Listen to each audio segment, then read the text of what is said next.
Jesús propuso a la gente esta parábola. El reino de los cielos se parece a un hombre que sembró buena semilla en su campo. Pero mientras todos dormían, vino su enemigo, sembró cizaña en medio del trigo y se fue. Cuando creció el trigo y aparecieron las espigas, también apareció la cizaña. Los peones fueron a ver entonces al propietario y le dijeron: Señor, ¿no habías sembrado buena semilla en tu campo? ¿Cómo es que ahora hay cizaña en él? Él les respondió: esto lo ha hecho algún enemigo.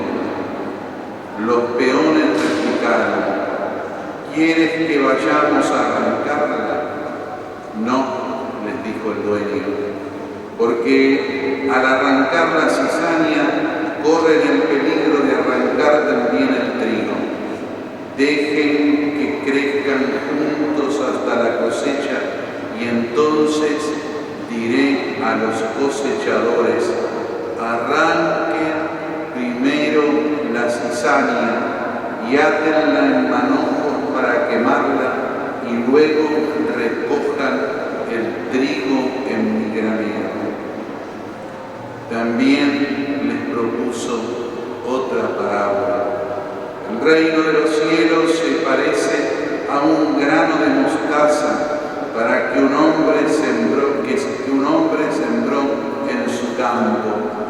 En realidad, esta es la más pequeña de las semillas, pero cuando crece es la más grande de las hortalizas y se convierte en un arbusto, de tal manera que los pájaros del cielo van a cobijarse a sus ramas. Después le dijo esta otra parábola. El reino de los cielos se parece a un poco de levadura que una mujer mezcla con gran cantidad de harina hasta que fermenta toda la masa. Todo esto lo decía Jesús a la muchedumbre por medio de parábolas y no les hablaba sin ella, para que cumpliera lo anunciado por el profeta: hablaré en parábolas, anunciaré cosas que estaban ocultas desde la creación del mundo.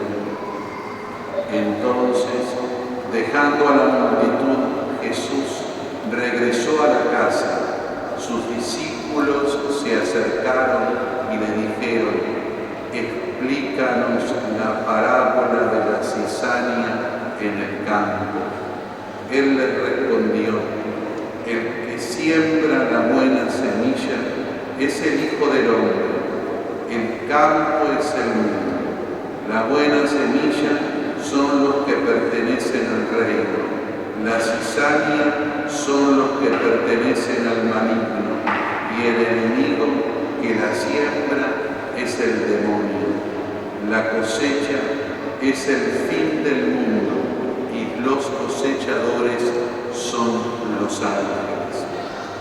Así como se arranca la cizaña y se la quema en el fuego, de la misma manera sucederá al fin del mundo. El Hijo del Hombre enviará a sus ángeles y estos quitarán de su reino todos los escándalos y a todos los que hicieron el mal y los arrojarán en el horno ardiente. Allí habrá llanto y rechinar de dientes. Entonces los justos resplandecerán como el sol en el reino de su Padre. El que tenga oídos, que oiga. Palabra del Señor.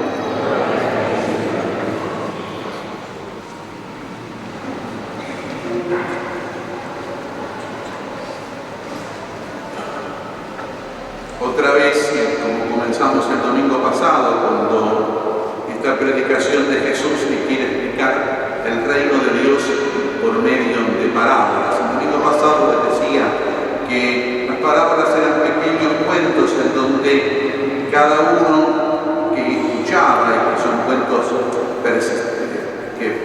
anteriores a Jesús. Cada uno le escucha y es fácil de identificarse con los personajes. A veces son personas humanas, otras veces no, pero con esos personajes que generalmente se generan actitudes. ¿Por qué Jesús hace esto?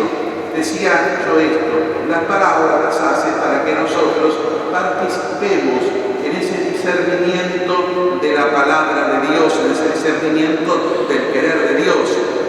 Refrescaba aquello de San Agustín, aquel que nos creó sin nuestra voluntad, no nos quiere salvar sin el consentimiento de nuestra propia voluntad. Quiere que nosotros seamos partícipes de una participación activa en esa dimensión de la realidad del reino que Él trae.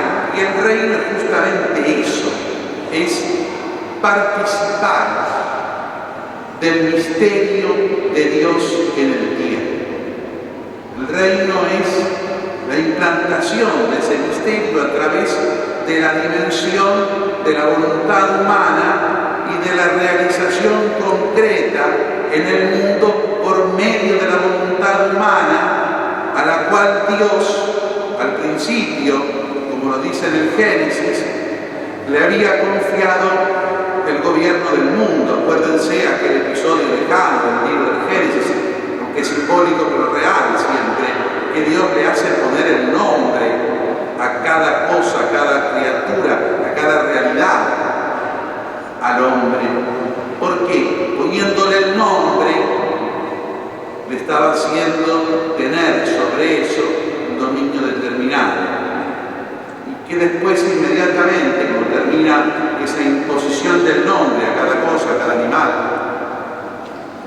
cuando termina esa imposición del nombre, le dice que someta, ¿no es cierto?, al mundo con su propia autoridad, con su propio dominio, con su voluntad. Ahora, la voluntad humana, y eso lo viene a traer Jesús, la voluntad humana para que en el mundo esté realizado el plan de Dios, el querer de Dios, tiene que buscar este discernimiento, esta forma que el mismo Dios quiere.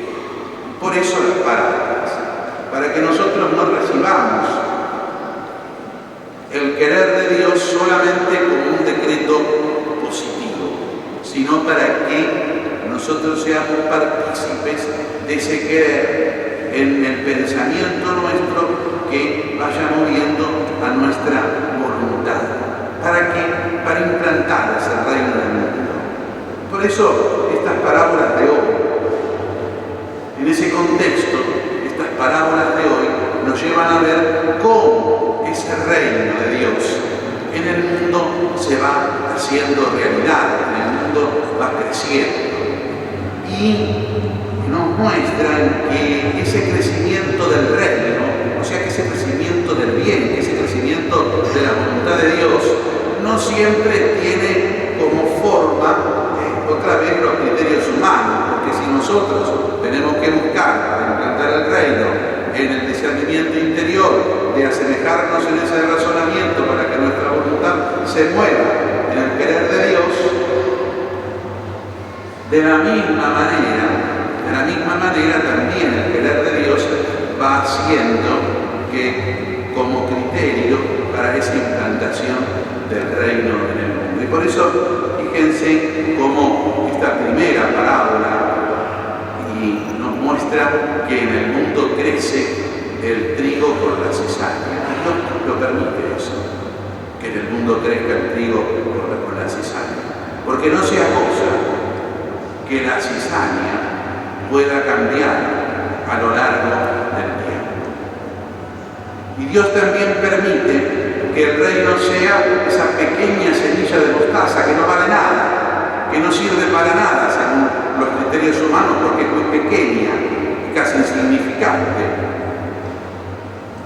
pero que sin embargo esa semilla cuando germina es un arbusto enorme, desproporcionado totalmente con el criterio que uno podría decir, ¿para qué puede servir esto? Y lo mismo pasa con la levadura, es una pequeña cosa que se pone en la masa. Y esa pequeña cosa hace que la masa fermente y que la masa se convierta en aquello que se tiene que convertir, por ejemplo, para hacer el pan. Porque si no quedaría una masa chata que no tiene nada que ver, que no sirve para eso. En todo esto, en todas estas formas, está el criterio de Dios y de más arriba, que nosotros de suyo no lo tenemos, pero que sin embargo podemos aprenderlo buscando esa forma de Dios. Nunca se puede leer los acontecimientos del reino con criterios humanos, porque inmediatamente viene la equivocación. Hace mucho tiempo, cuando el Papa entonces reinante, Juan Pablo II, convocaba al jubileo del año 2000, convocaba también a una renovación en la evangelización. Y de inmediato el Papa daba lugar a que, en aquel documento que lo proponía, daba lugar a que hubiera una renovación en la forma estructural, tal vez en los medios que la evangelización utiliza para llevar a la predicación.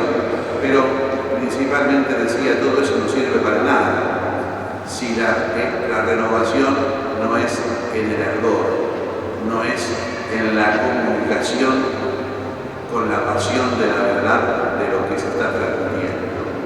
El cardenal Bergoglio, entonces arzobispo de Buenos Aires, convocaba ahí también, en una época cercana a esto, a una revisión de toda la evangelización, de toda la misión de la arquidiócesis. Y me acuerdo que decía en una reunión en Belgrano,